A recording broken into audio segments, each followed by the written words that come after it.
이 시간 고난 가운데 인내하라는 제목으로 말씀을 전하겠습니다. 고난은 우리 삶 가운데 예고 없이 찾아옵니다. 우리가 삶을 살아가는 가운데 여러 가지 시험과 고난을 당할 때 한번 그 상황들을 돌아보십시오. 고난이 우리에게 어떠한 예고를 하고 찾아온 적이 있습니까? 전혀 고난을 겪을 만한 상황이 아님에도 불구하고 예기치 않게 우리가 인생의 고난을 겪을 때가 있습니다. 스스로 시험에 빠지기도 하고 또는 그로 인해 여러 가지 고통을 겪을 때도 있습니다. 우리의 삶 가운데 왜 고난이 찾아오는가? 우리는 여러 가지 시험과 환난을 왜 겪게 되는가? 그 이유는 바로 우리가 죄인이기 때문입니다. 이 세상이 죄로 인해 타락했고 죄 아래 갇혀있는 이 세상에서 우리가 고난을 당하는 것, 그로 인해 우리가 고통을 겪으며 살아가는 것이 바로 우리에게 주어진 죄의 형벌이기 때문입니다. 우리 그리스도인들 또한 마찬가지입니다. 우리가 구원의 은혜를 입어 하나님의 자녀가 되었지만 우리는 죄악된 이 세상 속에서 살아가고 있습니다. 하나님 나라에 속한 하나님 자녀이지만 우리는 그 소속과 상관없이 우리의 육신이 지금 이 죄악된 세상에 속해 있기 때문에 우리가 죄의 시험과 또 환난과 고난으로 인한 고통을 겪으며 살아갈 수밖에 없다는 것입니다. 그런데 그러한 고난이 바로 세상과 우리 그리스도인들 간의 차이점이 있다면 세상 사람들이 겪는 고난은 멸망을 향한 하나의 과정이라면 우리 그리스도인들은 이 고난을 통해서 하나님께서 이루시고자 하시는 뜻이 있다는 겁니다. 우리 그리스도인들이 겪는 고난은 두 가지로 구분할 수 있습니다. 첫 번째는 바로 악한 세력들, 사단의 권세로부터 받는 고난입니다. 그들이 우리에게 고난을 주는 이유는 우리로 하여금 하나님의 뜻을 바르게 행하지 못하도록 하기 위해서입니다. 복음의 진리 가운데 거하지 아니하고 하나님의 뜻대로 살아가지 않도록 하기 위해, 그로 인해 하나님의 뜻이 조금이라도 이 땅 가운데 더디어지도록 만들기 위해 우리에게 여러 가지 시험을 통해서 고난을 주는 겁니다. 또 다른 하나의 고난은 바로 하나님으로부터 받는 고난입니다. 하나님께서도 우리에게 고난을 주신다는 사실을 우리는 기억해야 됩니다. 하나님께서 우리에게 고난을 주시는 이유는 우리로 하여금 고통을 겪어서 아픔 가운데 있도록 하시기 위해서가 아닙니다. 고난을 통해 우리를 연단하시기 위함이고 이 고난과 연단의 과정을 통해 하나님 보시기에 합당한 믿음의 모습으로 빚으시고 세우시기 위한 하나님의 선하신 방법이라는 사실을 항상 우리는 기억해야 됩니다. 그런데 우리는 이러한 고난들을 잘 분별하지 못할 때가 있습니다. 내가 겪고 있는 고통과 아픔이 너무나도 크기에 그로 인해서 내가 너무나도 심각하게 지금 주저앉아 있고 좌절해 있기 때문에 우리의 눈으로 들어 하나님을 바라볼 그런 기력이 없기 때문에 우리는 이 고난을 바르게 분별하지 못하고 하나님을 원망하거나 또는 이 시험과 고난을 바르게 헤쳐나가지 못하는 그런 실수를 범할 때도 있습니다. 하지만 그럼에도 불구하고 결국에는 우리가 이 고난의 터널을 지나갈 수 있는 이유, 이것을 극복할 수 있는 이유는 무엇입니까? 하나님께서 우리를 붙잡으시고 계시기 때문에, 우리를 붙잡으신 손을 놓지 않으시기 때문에, 그리고 하나님께서 끝까지 우리를 지키시고 보호하셔서 친히 우리로 하여금 이 고난의 터널을 지나 하나님께서 완성하시고자 하시는 그 모습으로 우리를 빚으시고 세우실 것이기에 우리는 그 하나님의 은혜로 인해 이 고난의 터널을 지나 하나님의 은혜의 길로 우리가 나아갈 수 있는 줄 믿습니다. 이에 대해서 사도 바울은 다음과 같이 우리에게 전합니다. 고린도 후서 11장 23절에서 27절 말씀에 그들이 그리스도의 일꾼이냐 정신없는 말을 하거니와 나는 더욱 그러하도다.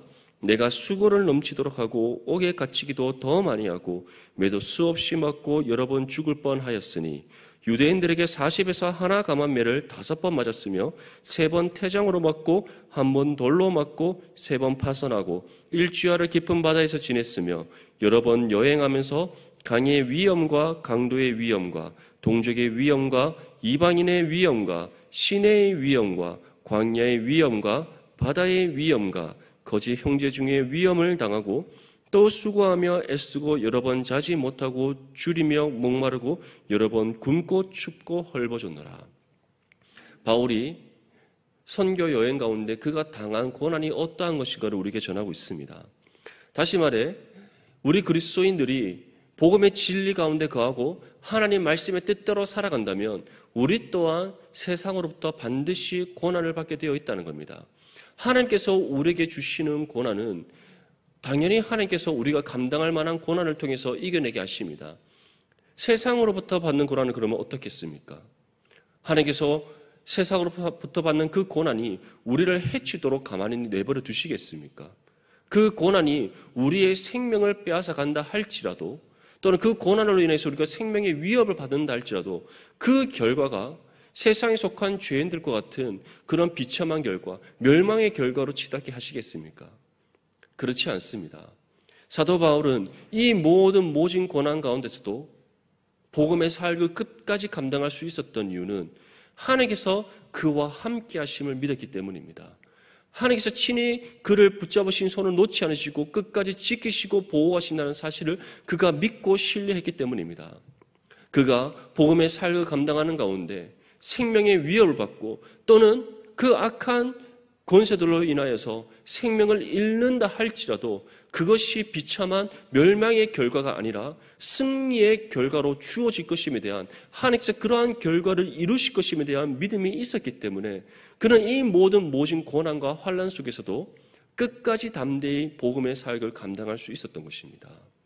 이러한 믿음이 저와 여러분들 가운데도 있을 수 있기를 축복합니다. 우리는 세상 가운데 고난을 당할 수밖에 없습니다. 우리의 실수와 죄로 인한 고난이든 아니면 우리가 하나님의 자녀라는 이유로 받는 고난이든 우리는 세상으로부터 고난받는 삶을 살아가게 되어 있습니다. 이 세상 자체가 여전히 죄 아래 갇혀 있고 그리고 우리 또한 연약한 육신의 몸을 입고 있기 때문에 이 고난이 우리의 삶 가운데 찾아오는 것은 필연적입니다. 하지만 그 고난을 우리가 어떠한 자세로 받아들이느냐, 어떻게 우리가 믿음으로 이 고난 가운데 고난을 이겨내느냐가 우리에게 중요합니다. 그러한 부분에 있어서 오늘 본문 말씀에 나오는 이스라엘 백성들의 모습은 우리에게 중요한 한 가지 교훈을 주고 있습니다. 이스라엘 백성들은 지금 예루살렘 성전의 건축을 진행하는 가운데 있었습니다. 그들이 하나님의 은혜 가운데 바사왕 고레스의 칙령을 따라 자신의 고국으로 돌아왔습니다. 정착기가 끝나고 이제 일제히 예루살렘에 모여서 옛 성전터 위에 제단을 쌓고 하나님께 예배를 드렸습니다. 건축자가 그 준비되어진 모든 성전 건축의 자재들을 이제 앞에 놓고 성전 건축의 시작을 알리는 주춧돌, 모퉁이돌을 놓는 그 놀라운 그 은혜의 사건까지 일어났습니다. 그런데 그러한 모든 은혜의 상황 속에서 이제 순조롭게 성전이 건축되어질 것이라 생각했던 이스라엘 백성들 앞에 지금 어떠한 일이 일어났습니까? 그들의 일을 가로막는 바로 방해의 세력, 하나님의 일을 가로막고 그것을 가로막기 위해 수단과 방법을 가리지 않는 그 악한 세력들이 그들의 눈앞에 나타났던 겁니다. 그 사람들이 바로 사마리아 사람들이었습니다. 그들이 스룹바벨을 비롯한 이스라엘 족장들 앞에 나와서 이런 요구를 합니다. 우리도 이 성전 건축에 함께 참여할 수 있도록 허락해달라. 우리가 그 옛날 다시 이 땅에 돌아왔을 때부터 하나님을 섬기고 있었다라는 그러한 거짓말로 지금 스룹바벨과 이스라엘의 족장들에게 요청을 하고 있습니다. 그런데 이러한 요청이 진정으로 그들이 선한 의도로 함께 성전을 바르게 건축하기 위한 선한 의도로 요청한 것이 아닙니다.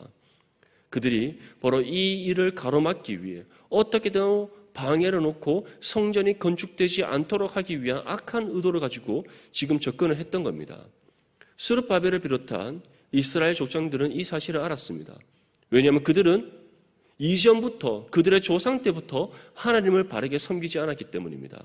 그들은 그 가나안 땅에 있던 우상들을 섬겼고 하나님을 업신여기며 하나님 뜻과 반대되는 죄악되는 인생을 살았던 사람들임을 그들은 알고 있었기 때문입니다.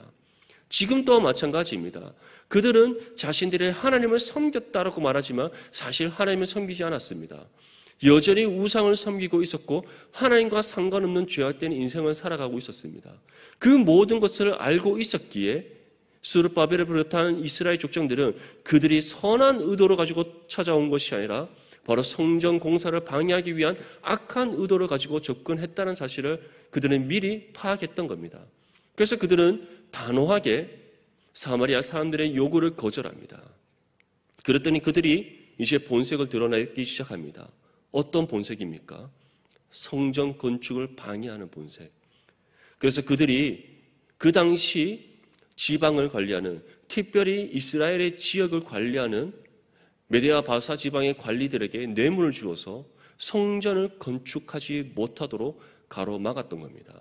그래서 그것이 고레스 왕 때부터 다리오 왕이 즉위하고 그 2년째 되는 날까지 중단되는 그런 아픔을 이스라엘 백성들이 겪게 된 것이었습니다.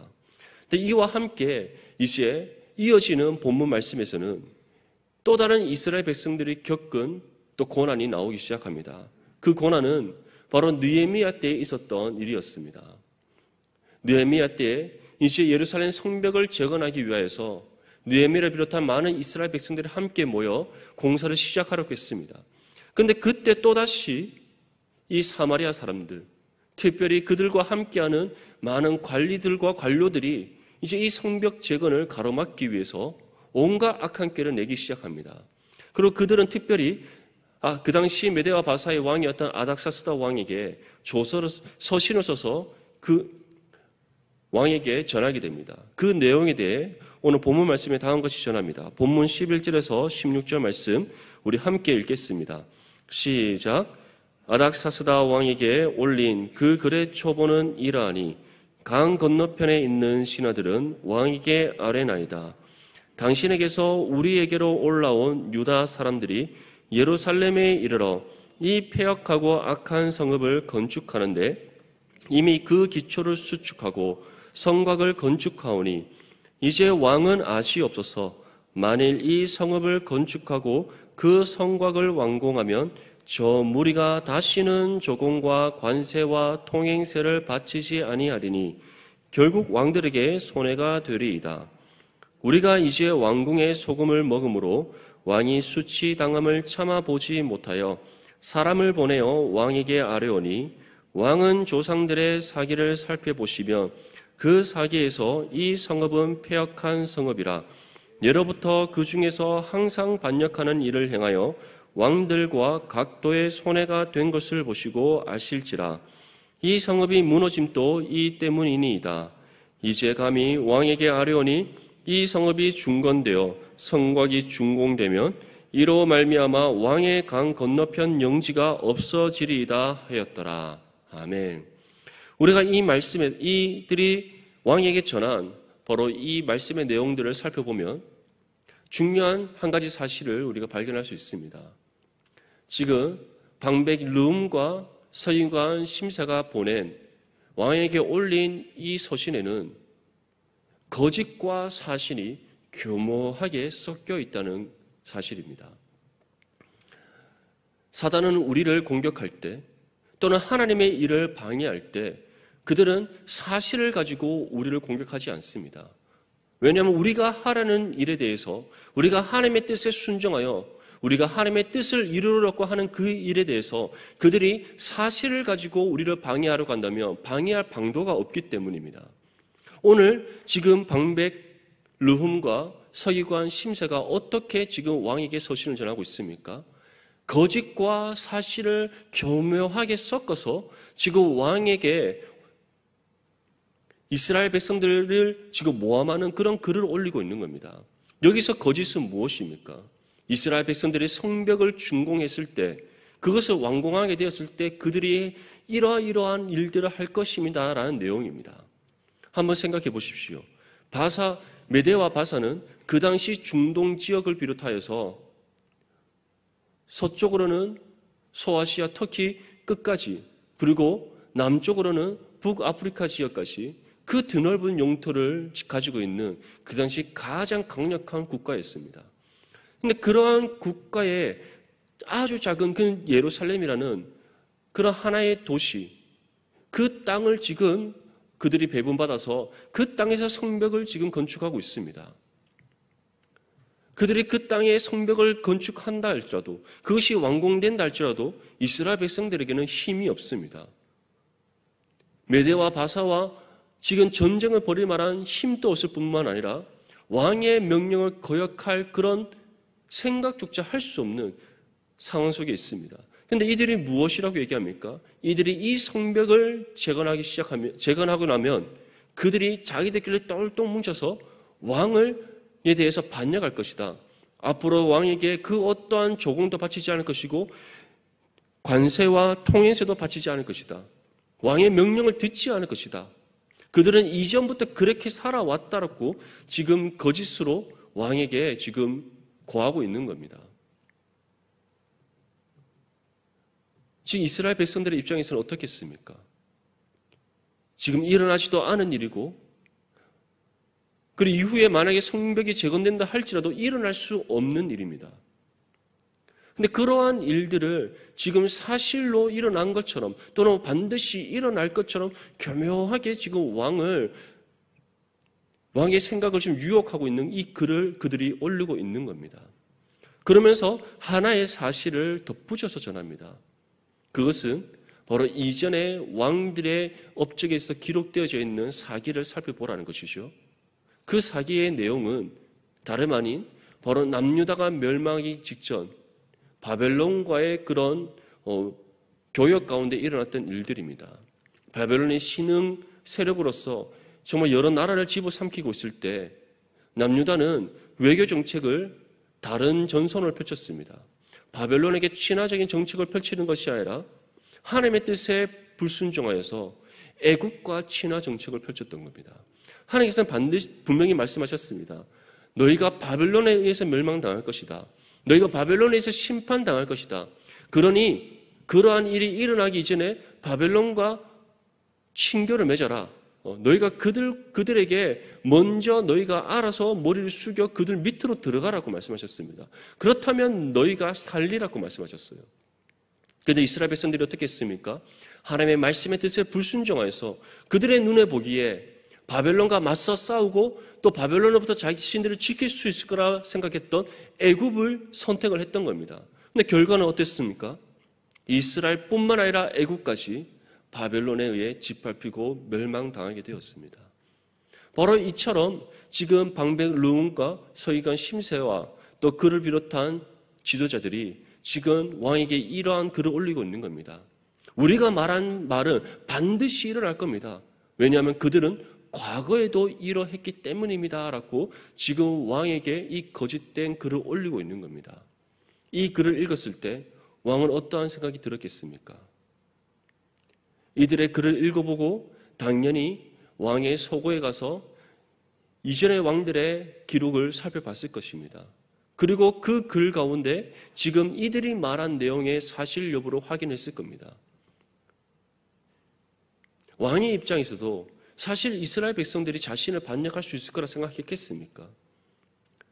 왕의 명령을 거역할 수 있을 거라고 생각했겠습니까? 분명히 생각하지 못했을 것입니다. 하지만 아무리 큰 제국의 왕이라 할지라도 그 사람 또한 한 연약한 인간에 불과합니다. 이런 거짓된 글을 읽었을 때, 처음 읽었을 때는 무슨 말도 안 되는 말이냐라고 생각할 수 있겠지만 이전에 있었던 사건을 통해서 사실을 확인했을 때 왕 또한 이들의 글에 동조할 수밖에 없는 한 연약한 인간이었다는 것이죠. 그래서 그 뒤에 오늘 본문 말씀에 보면 왕은 이시에 방백 르움과 서기관 심세에게 다음과 같이 조서를 내립니다. 우리 본문 17절에서 22절 말씀 함께 읽겠습니다. 시작. 왕이 방백 르움과 서기관 심세와 사마리아에 거주하는 그들 동관들과 강 건너편 다른 땅 백성에게 조서를 내리니 일러스되 너희는 평안할지어다. 너희가 올린 글을 내 앞에서 낭독시키고 명령하여 살펴보니 과연 이 성읍이 예로부터 왕들을 거역하며 그 중에서 항상 패역하고 반역하는 일을 행하였으며 옛적에는 예루살렘을 다스리는 큰 군왕들이 있어서 강 건너편 모든 땅이 그들에게 조공과 관세와 통행세를 다 바쳤도다. 이제 너희는 명령을 전하여 그 사람들에게 공사를 그치게 하여 그 성을 건축하지 못하게 하고 내가 다시 조서 내리기를 기다리라. 너희는 삼가서 이 일에 게으르지 말라. 어찌하여 화를 더하여 왕들에게 손해가 되게 하랴 하였더라. 지금 아닥사스다 왕은 단순히 가까운 과거의 기록만을 읽었던 것이 아닙니다. 그 이전에 이스라엘의 모든 역사들을 살펴봤음을 우리에게 전하고 있습니다. 그 사실을 살펴봤더니 어디까지 거슬러 올라갑니까? 바로 솔로몬과 다윗의 때까지 그 기록들을 살펴봤던 겁니다. 그것을 다 살펴보니 방백 르움과 서인관 심세의 이 말이 옳은 것처럼 여겨졌던 겁니다. 그래, 이들을 내가 잠시 이들이 하고자 하는 대로 허용해주고 이로 인해 그들이 원하는 결과를 얻었을 때 이들은 언제라 할지라도 우리에게 큰 위협이 될 수 있어. 나에게 반역을 할 수 있어. 이들이 조금만 힘을 기른다면 이들은 이전과 같이 우리에게 큰 적대 세력이 될 수 있어. 왕이 그러한 생각이 들었던 겁니다. 그래서 그들에게 무엇이라고 얘기합니까? 너희는 삼가서 이 일에 게으르지 말라. 다시 말해 그들을 관찰하고 그들이 하는 일을 가로막는 일에 게을리하지 말고 그 무엇보다 충성되게 감당하라는 겁니다. 어떻게든 성벽이 재건되지 않도록, 그리고 그들이 다른 생각과 마음을 품지 못하도록 그들을 철저히 하게 관리하라는 겁니다. 그러면서 이와 같이 얘기합니다. 어찌하여 화를 더하여 왕들에게 손해가 되게 하랴. 너희가 게으르게 한다면 이스라엘 백성들을 바르게 관리하지 않고 그들이 하려고 하는 일을 너희가 철저하게 가로막지 않는다면 그것이 나에게 화가 될 것이다. 그러니 너희는 생명을 걸고 그들의 모든 일들을 가로막고 그들이 할 수 없도록 지금 할 것을 명령하고 있는 겁니다. 사랑하는 성도 여러분, 이처럼 우리가 하나님의 일을 감당하려고 할 때 세상은 할 수 있는 모든 수단과 방법을 동원하여 우리의 앞길을 가로막습니다. 일어나지도 않았고 일어날 수도 없는 일들을 거짓과 사실을 교묘하게 섞어서 우리를 모함하고 우리의 앞길을 가로막아서 우리가 하나님의 일을 행할 수 없도록 그들이 방해한다는 사실을 기억할 수 있기를 바랍니다. 왜 그들이 이와 같이 이런 악한 일을 꾀합니까? 왜 이런 악한 일을 행합니까? 그 이유는 분명합니다. 우리가 하나님의 일을 행함으로써 하나님의 뜻이 이 땅 가운데 이루어지면 이루어질수록 그들을 향한 하나님의 심판의 때가 다가오기 때문입니다. 예수님께서는 이와 같이 말씀하셨습니다. 너희는 세상의 소금이라, 또 그리고 너희는 세상의 빛이라. 너희가 세상의 소금으로서 그 맛을 발휘하기 시작하면, 다시 말해 우리가 하나님의 일을 행하고 하나님의 뜻에 순종하여 우리의 삶을 통해 복음의 능력이 발휘하기 시작되면 세상이 변화된다고 말씀하셨습니다. 그뿐만 아니라 우리의 삶을 통해 하나님의 영광이 세상 가운데 비춰지면, 우리가 복음의 진리 가운데 거하고 하나님의 그 뜻을 행하여서 우리의 삶을 통해 하나님의 영광의 빛이 비춰지면 세상이 어둠이 물러가고 그들의 모든 죄악의 수치가 감춰지지 않고 모두 드러나게 됨을 우리에게 말씀하셨습니다. 그들이 이 사실을 아는 겁니다. 우리의 삶이 복음과 일치를 이루어서 하나님의 영광이 나타나지 않도록 철저히 그들이 우리를 방해하는 이유, 우리가 하나님의 일을 행하여서 하나님의 뜻에 순종하여서 하나님의 나라와 그 뜻을 이루러 갈 때 그들이 그것을 행하지 못하도록 철저히 모든 악한 수단과 방법을 통하여 우리를 가로막는 이유, 우리를 통해 하나님의 뜻이 이루어지고 하나님의 영광의 빛이 비춰질 때 그들이 이 땅 가운데 설 곳이 없음을 그들이 알고 있는 겁니다. 임박한 하나님의 심판이 그들에게 임하며 그들이 멸망에 이를 것임을 그들 스스로 알기에 그들은 이처럼 모든 수단과 방법을 가리지 않고 사실과 거짓을 교묘하게 섞어서 우리를 모함하고 우리의 앞길을 방해하며 가로막는 이 악행을 저지르는 것입니다. 이러한 상황 속에서 지금 이스라엘 백성들은 어떠한 자세를 취하고 있습니까? 오늘 이 모든 말씀에서 우리는 중요한 한 가지 사실을 발견해야 됩니다. 이스라엘 백성들이 그 어떠한 반응을 하지 않았다는 것. 그들이 지금 성전 공사를 방해하고 이후에 느헤미야 때에 성벽 재건의 공사를 방해했음에도 불구하고 이스라엘 백성들이 그들에게 똑같이 대항하지 않았다는 겁니다. 그 어떠한 말과 행동을 하지 않고 침묵했다는 겁니다. 하나님을 원망하지도 않았고 그들 스스로 좌절하여 포기하지 않았습니다. 도리어 지금의 상황 속에서 그들이 침묵하며 하나님의 때를 기다렸다는 사실을 기억할 수 있기를 바랍니다. 이것이 바로 우리가 가져야 될 믿음의 자세입니다. 이스라엘 백성들이 그 어떠한 대항을 하지 않고 반응하지 않고 하나님을 원망하지 아니하고 그들이 침묵하며 기다렸다는 것은 바로 이 모든 고난의 상황 속에서 인내했다는 것을 보여주는 겁니다. 이스라엘 백성들은 사실 조그만 시험에도 하나님을 쉽게 원망했던 사람들입니다. 조그만 고난 속에서도 그들은 인내하지 못하고 자신들이 할 수 있는 세상의 온갖 방법들을 찾고 동원하여서 스스로 고난을 이겨내려고 하는 실수와 잘못을 반복적으로 저질렀던 사람들입니다. 40년 광야 속에서 목이 마르다고 하나님을 원망했던 사람들이고 먹을 것이 없다고 하나님을 향해 원망했던 사람들입니다. 광야의 생활 속에서 그들이 하나님의 놀라운 은혜 가운데 있었음에 불구하고 낮에는 구름 기둥으로 그 광야의 태양볕을 하나님께서 가로막아 주셨고 밤에는 불기둥으로 그들을 지키시고 보호하셨으며 새벽마다 만나를 주셔서 배를 줄이지 않게 하셨고 때에 따라 그들이 필요한 모든 것을 공급해 주셨던 하나님이심에도 불구하고 그들이 스스로 만족하지 못하여 하나님께 원망했던 이스라엘 백성들입니다. 그뿐만 아니라 왕정 시대 때는 어땠습니까? 스스로 하나님을 반역하고 자신의 소견에 옳은 대로 행했으며 조그만 고난과 시련이 찾아왔을 때 하나님을 향하여 원망했던 이스라엘 백성들이었습니다. 그런데 그러한 모습들이 지금 나타나지 않습니다. 오히려 그들은 침묵하고 하나님의 때를 기다리며 인내하고 있습니다. 어떻게 이러한 모습이 일어날 수 있습니까? 바로 바벨론에서의 그 포로 생활이 그들이 고난을 인내할 수 있는 하나님께서 만드신 훈련의 과정이자 방법이었던 겁니다. 그들이 바벨론에서의 포로 생활이 얼마나 힘들었겠습니까? 얼마나 비참한 인생이었겠습니까? 그런데 그러한 모든 상황이 지금 고난을 인내할 수 있는 그러한 훈련의 과정으로 지금 그들에게 주어졌던 것입니다. 그러한 모든 훈련의 과정을 거친 이후에 지금 이스라엘 백성들은 그 어떠한 고난이 온다 할지라도 그 어떠한 고난 가운데 있다 할지라도 하나님을 향해 원망하거나 이전과 같이 자신들의 방법으로 이 고난을 해결하라는 것이 아니라 침묵하며 인내할 수 있었던 것입니다.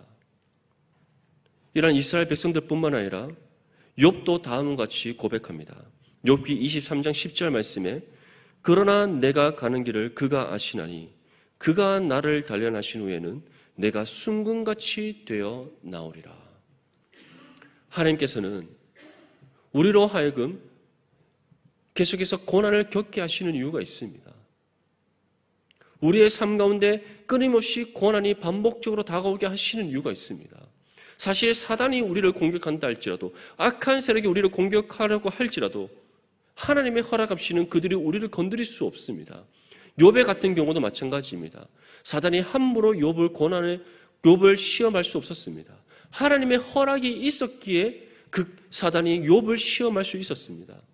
하지만 하나님께서 그 시험의 과정을 욥에게 겪게 하신 이유가 무엇입니까?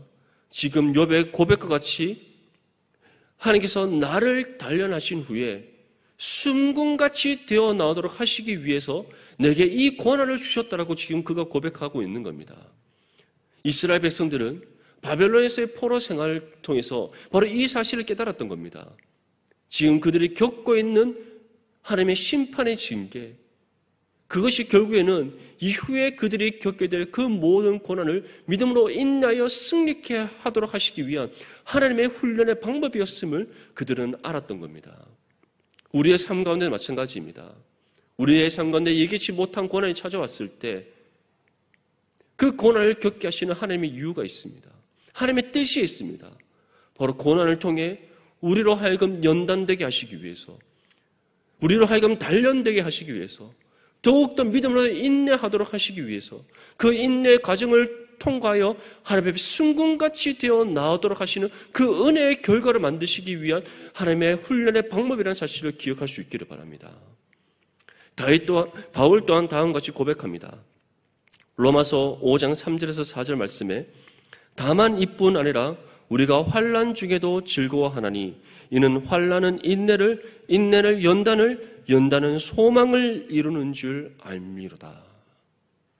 사랑하는 성도 여러분, 지금 혹시 예기치 못한 고난을 겪고 있습니까? 아니면 시험 가운데 있습니까? 아니면 여러 가지 상처와 아픔이 여러분들 가운데 있습니까? 그것으로 인해서 내 심령이 너무나 공고하고 너무나도 아프며 일어설 힘조차 없는 그러한 상황 속에 있습니까? 아니면 가끔씩 지나가다 보면 이전에 내가 받은 상처와 아픔이 계속해서 반복적으로 일어나서 여러분들을 힘들게 하고 있습니까? 분명히 기억하십시오. 이 모든 것이 우리에게 주어진 고난일 수 있습니다. 아니, 더 분명하게 말하자면 우리가 이 땅에서 겪은 모든 시험과 환난과 고통과 고난과 아픔과 슬픔, 이 모든 것이 하나님께서 우리에게 주으신 고난입니다.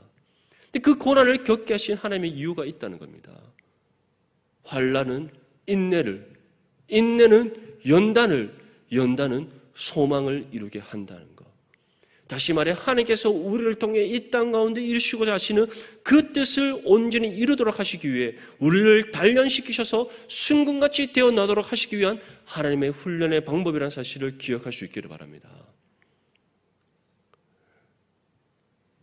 사랑하는 성도 여러분, 무엇보다 중요한 것은 하나님께서는 우리에게 감당할 만한 시험만을 주시고 또한 하나님께서 친히 우리에게 능력을 주셔서 이 모든 고난을 이겨내게 하신다는 사실을 기억할 수 있기를 바랍니다.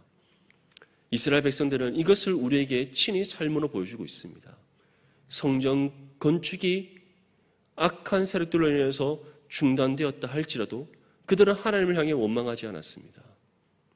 오히려 침묵하며 믿음으로 인내했습니다. 그 이후에 아닥사스다 왕 때에 성벽 재건이 중단되는 악한 세력들의 방해로 인하여서 성벽 재건이 중단되는 일을 겪었을 때에도 그들은 침묵하며 믿음으로 인내했습니다. 그들이 그럴 수 있었던 이유는 무엇입니까? 하나님께서 그들과 함께 하심을 알았기에, 또한 바벨론에서의 포로의 생활을 통해서 그들이 인내의 훈련의 과정을 겪었기에, 그리고 그들이 하나님의 함께 하심을 통해 결국 하나님께서 그들을 승리케 하실 것이라는 사실을 믿고 신뢰했기 때문입니다. 그리고 그 하나님께서 지금 또 여전히 우리와 함께 하십니다. 이 사실을 믿는 믿음이 우리 가운데 있다면 우리는 그 어떤 고난 가운데 두려워하거나 또는 고난으로 인해서 고통을 겪는다 할지라도 우리가 좌절하거나 또는 하나님을 향해 원망하는 것이 아니라 온전히 믿음으로 인내하실 줄 믿습니다. 우리 마지막으로 본문 23절과 24절 말씀 함께 읽겠습니다. 시작. 아닥사스다 왕의 조서 초본이 르훔과 서기관 심세와 그의 동료 앞에서 낭독되매 그들이 예루살렘으로 급히 가서 유다 사람들을 보고 권력으로 억제하여 그 공사를 그치게 하니 이에 예루살렘에서 하나님의 성전 공사가 바사왕 다리오 제2년까지 중단되니라. 아멘. 23절의 말씀은 바로 아닥사스다 왕 때 있었던 일의 마지막을 우리에게 보여줍니다. 결국 아닥사스다 왕을 통해서 내려진 그 조서가 방백 르훔과 서기관 심세를 통해 공포되어지고 이로 인해 성벽 재건이 중단되어집니다. 그러면서 다시 지금 스룹바벨의 때로 돌아옵니다. 성전 건축이 중단되었던 그때로 돌아오는데 결론적으로 무엇이라고 우리에게 전하고 있습니까? 이에 예루살렘에서 하나님의 성전 공사가 바사왕 다리오 제2년까지 중단되니라. 이 일은 먼저는 바사왕 고레스 왕 때 이루어졌습니다. 그때는 바로 주전 335년의 때입니다. 그들이 주전 337년에 이스라엘 땅으로 돌아왔고 2년 2개월이라는 준비 과정을 거쳐 이제 성전 건축을 시작을 알리는 그 기초공사가 시작되었을 때가 바로 주전 335년입니다. 그때로부터 언제까지 중단되었다고 우리에게 전하고 있습니까? 바사왕 다리오 제2년, 다리오 왕이 즉위할 때는 주전 322년입니다. 그로부터 2년이 더 지난 주전 320년까지 성전 공사가 중단되었던 겁니다. 무려 15년이라는 세월 동안 성전 공사를 하지 못한 채 주춧돌을 놓는 그 순간부터 중단되어 버렸던 겁니다. 그런데 그러한 상황 속에서 이스라엘 백성들은 하나님을 향해 원망하지 않고 다시 성전 공사가 재건되어지는 그 하나님의 때를 기다리며 믿음으로 인내했습니다.